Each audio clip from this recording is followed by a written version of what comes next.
Presenting 50 shades of grey. इस कहानी की शुरुआत होती है एना से। एना 21 साल की लड़की है और ये वॉशिंगटन स्टेट यूनिवर्सिटी में पढ़ती है जो वैंकूवर में है। इसकी एक रूममेट है जिसका नाम है केट और केट कॉलेज के न्यूज़पेपर के लिए आर्टिकल्स लिखती है। केट की तबीयत खराब होती है और उसे एक बहुत बड़े एंटरप्रेन्योर का इंटरव्यू लेना है जो अभी मात्र 27 साल का है, लेकिन वो बिलियनियर है, अपनी जिंदगी में बहुत कामयाब है और इसका नाम होता है क्रिस्टीन।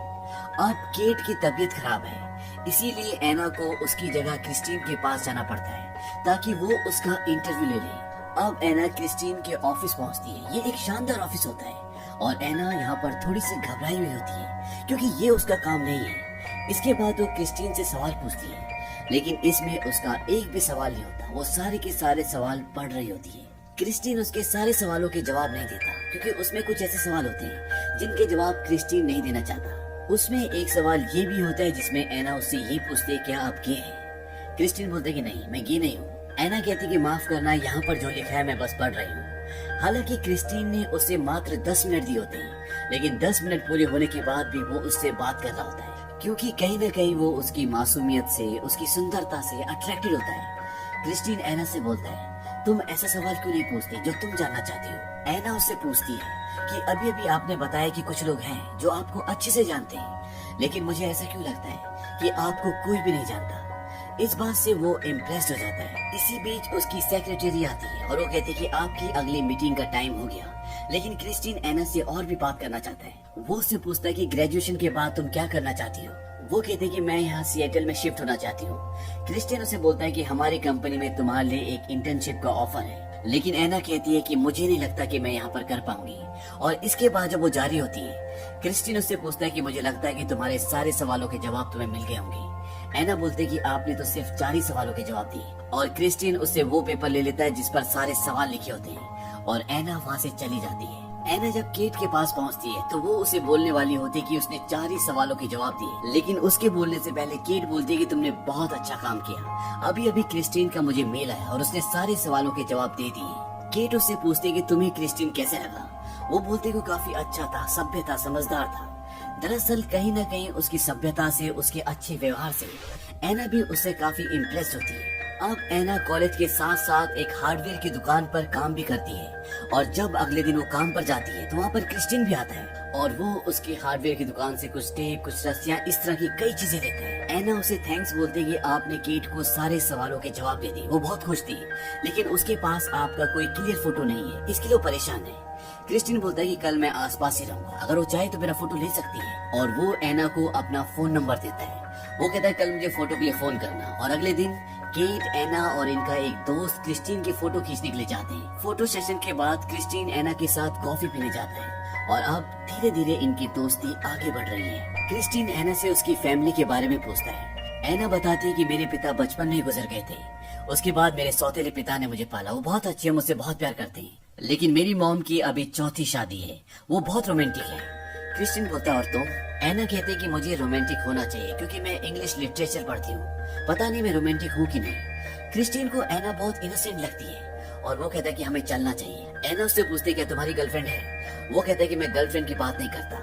वो एना को बोलता है कि मैं तुम्हारे लिए नहीं हूँ, तुम्हें मुझसे दूर रहना चाहिए। और एना भी उसे बाय कहकर वहाँ से चली जाती है। अब अगले दिन कॉलेज में एना की दोस्त केट उसे बताती है कि आज रात को हम पार्टी कर रहे हैं और वो पार्टी में एना को अपने साथ ले जाते हैं और एना वहाँ पे बहुत ड्रंक हो जाती है। और तभी क्रिस्टीन का कॉल आता है और उससे बात करके उसे पता चलता है कि वो ड्रंक है। वो उसे पूछता है कि तुम कहाँ हो? वो उसे क्लब का पता बताती है। क्रिस्टीन बोलता है कि तुम वहीं रहना, मैं आ रहा हूँ। लेकिन एना को ज्यादा होश नहीं होता।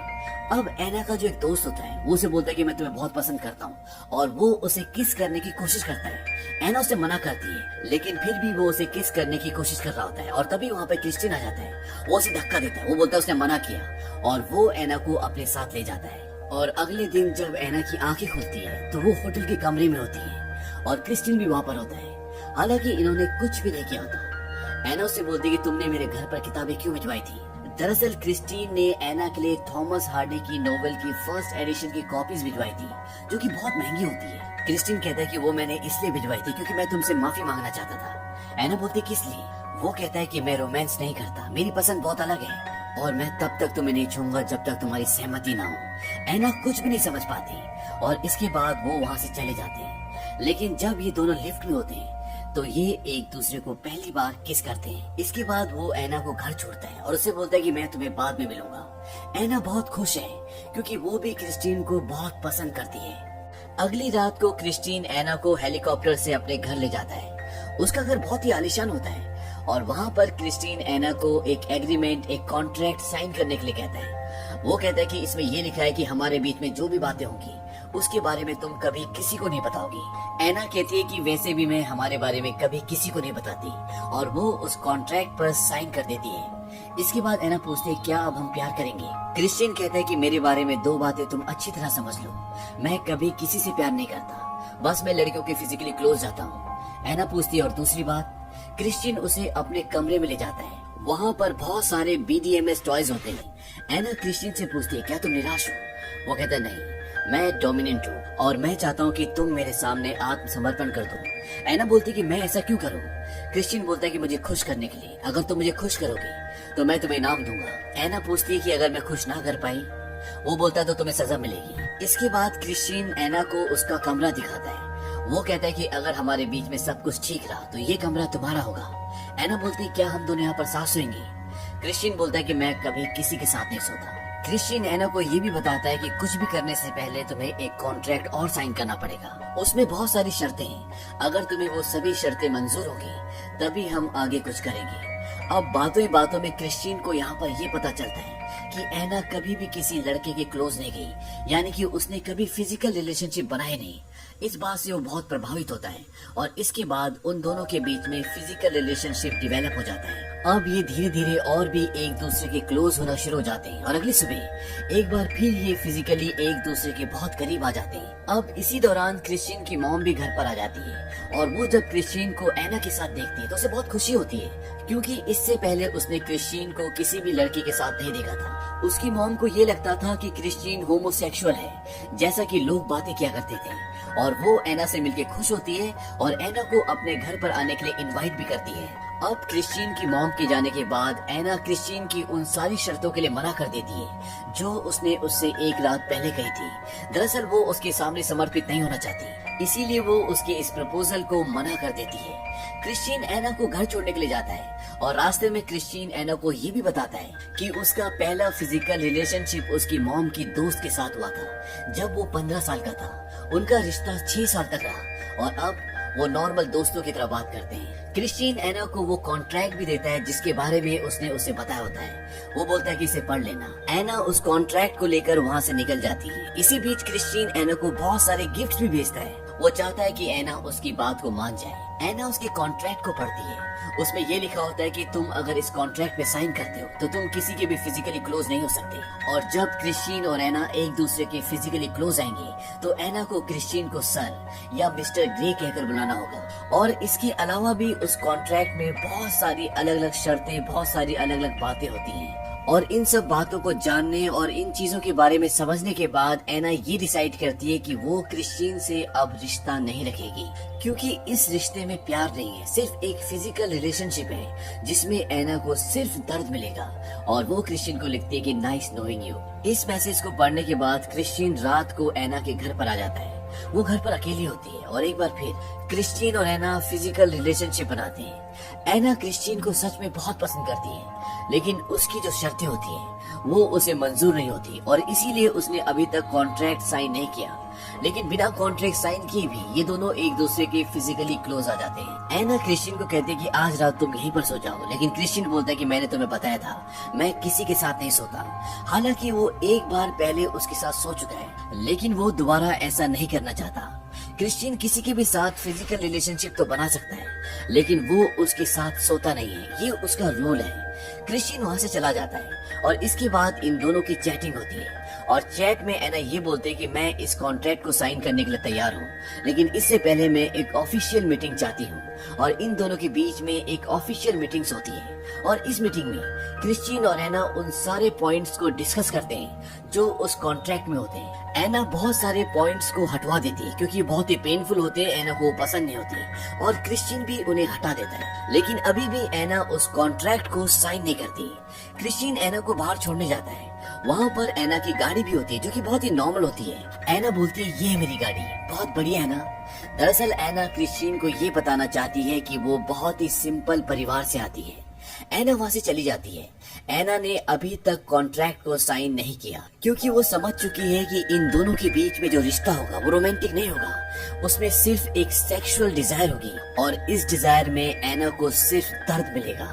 एना कई दिनों तक क्रिस्टीन से नहीं मिलती और अब एना का ग्रेजुएशन फाइनल का दिन आता है और यहाँ पर क्रिस्टीन को एक स्पीकर के तौर पर बुलाया जाता है। एना और क्रिस्टीन की बातें यहाँ पर होती हैं और यहाँ क्रिस्टीन एना को एक गाड़ी भी गिफ्ट करता है। हालांकि एना नहीं लेना चाहती।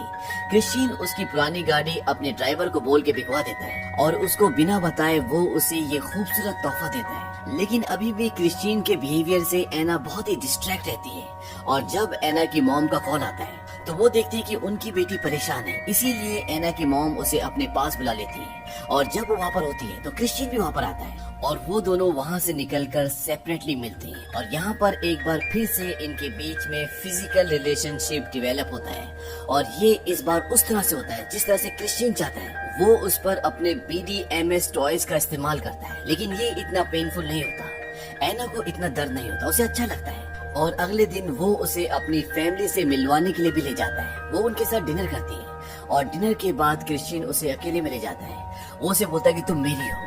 एना बोलती है कि मैं तुम्हें समझ नहीं पा रही हूँ, हम एक साथ एक बिस्तर में क्यों नहीं सो सकते? तुम मुझे अपने आप को छूने क्यों नहीं देते और तुम ऐसे क्यों हो? मैं भी तुम्हें छूना चाहती हूँ, मैं तुमसे प्यार करना चाहती हूँ। दरअसल जब ये एक दूसरे के करीब होते हैं तो क्रिस्टीन उसे अपने आप को छूने नहीं देता, वो उसके हाथ बांध देता है। लेकिन एना क्रिस्टीन से सचमुच का प्यार करती है, उसे छूना चाहती है, उसे प्यार करना चाहती है, लेकिन क्रिस्टीन उसे इन सब बातों के लिए अलाउड नहीं करता। क्रिस्टीन के शरीर में बहुत सारे जलने के निशान भी होते हैं और जब एना उससे पूछती है तो क्रिस्टीन रात को उसे बताता है कि जिस महिला ने उसे जन्म दिया वो एक वेश्या थी और जब वो 4 साल का था तो उसकी मौत हो गई। दरअसल क्रिस्टीन ने एना को अपने जिस मॉम से मिलवाया था वो उसकी सगी मॉम नहीं होती। वहीं एना की अब ग्रेजुएशन पूरी हो चुकी है, इसीलिए वो सिएटल से हमेशा के लिए जॉर्जिया जा रही है जहाँ पर उसकी मॉम रहती है और वो जॉर्जिया चली जाती है। जॉर्जिया जाने के बाद क्रिस्टीन को एना मिस करती है और क्रिस्टीन भी एना को मिस करता है और इसीलिए क्रिस्टीन एना से मिलने के लिए जॉर्जिया आ जाता है और ये दोनों यहाँ पर बहुत अच्छा टाइम स्पेंड करते हैं। क्रिस्टीन एना को अपने प्राइवेट प्लेन की सैर भी करवाता है। लेकिन इसके बाद क्रिस्टीन के ऑफिस से कोई कॉल आता है जिसकी वजह से क्रिस्टीन को जॉर्जिया से सिएटल वापस आना पड़ता है। लेकिन अगले दिन एना भी वापस सिएटल आ जाती है और वो क्रिस्टीन से मिलने के लिए जाती है। एना क्रिस्टीन से प्यार करती है, हालांकि क्रिस्टीन भी एना से प्यार करता है लेकिन वो एक्सेप्ट नहीं करता। उसके साथ अपनी कुछ प्रॉब्लम्स है, उसकी अपनी कुछ शर्तें हैं और इन दोनों के बीच में एक बार फिर से सेक्सुअल इंटरकोर्स होता है और ये सब उसी तरह से होता है जिस तरह से क्रिस्टीन चाहता है। वो एना को अपने आप को टच नहीं करने देता। एना उसी रात को उससे पूछती है कि तुम मुझे अपने आप को छूने क्यों नहीं देते, हमें बात करनी चाहिए। लेकिन क्रिस्टीन इस बारे में कोई बात नहीं करना चाहता। एना पूछती है क्या मैंने उस कॉन्ट्रैक्ट को साइन नहीं किया इसलिए ये सब है? वो कहता है बाहर में जाए कॉन्ट्रैक्ट, मुझे उससे कोई मतलब नहीं। एना पूछती है इसका मतलब उस कॉन्ट्रैक्ट में जो नियम लिखे थे उनका भी कोई मतलब नहीं है? क्रिस्टीन बोलता है कि नहीं, उनका मतलब है। एना पूछती है कि अगर मैंने कोई नियम तोड़ा तो? क्रिस्टीन बोलता है तो तुम्हें उसकी सजा मिलेगी। एना उससे पूछती है कि तुम मुझे चोट क्यों पहुंचाना चाहती हो, तुम मुझे दर्द क्यों देना चाहती हो?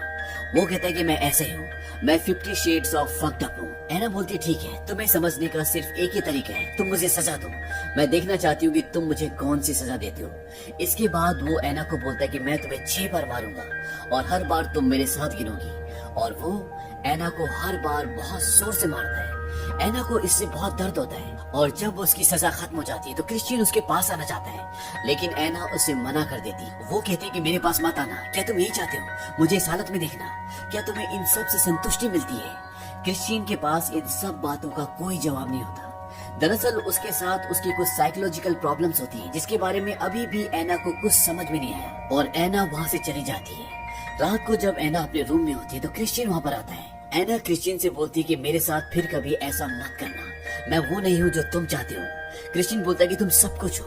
एना उसे रोते हुए कहती है कि मुझे तुमसे प्यार हो गया है। क्रिस्टीन बोलता है कि नहीं, तुम ऐसा नहीं कर सकती। एना उसे कहती है कि मुझे अकेला छोड़ दो, यहाँ से चले जाओ और क्रिस्टीन वहाँ से चला जाता है। अगली सुबह एना अपने घर जा रही होती है और वो क्रिश्चियन को बोलती है कि मुझे मेरी कार वापस चाहिए। क्रिश्चियन बोलता है कि उस कार को बेच दिया गया। एना बोलती है कि उसके जितने भी पैसे मिले थे वो मुझे चाहिए, क्योंकि वो उसकी गाड़ी वापस कर रही है। और इसके बाद एना वहाँ से चली जाती है और जब वो जा रही होती है क्रिश्चियन उसके पास जाने की कोशिश करता है, लेकिन एना मना कर देती है और इस तरह से ये दोनों अलग हो जाते हैं। हालांकि अलग होने के बाद भी ये दोनों एक दूसरे को याद करते हैं, लेकिन अब इनके बीच में कोई बात नहीं होती और इसी के साथ ये कहानी यहीं पर खत्म हो जाती है।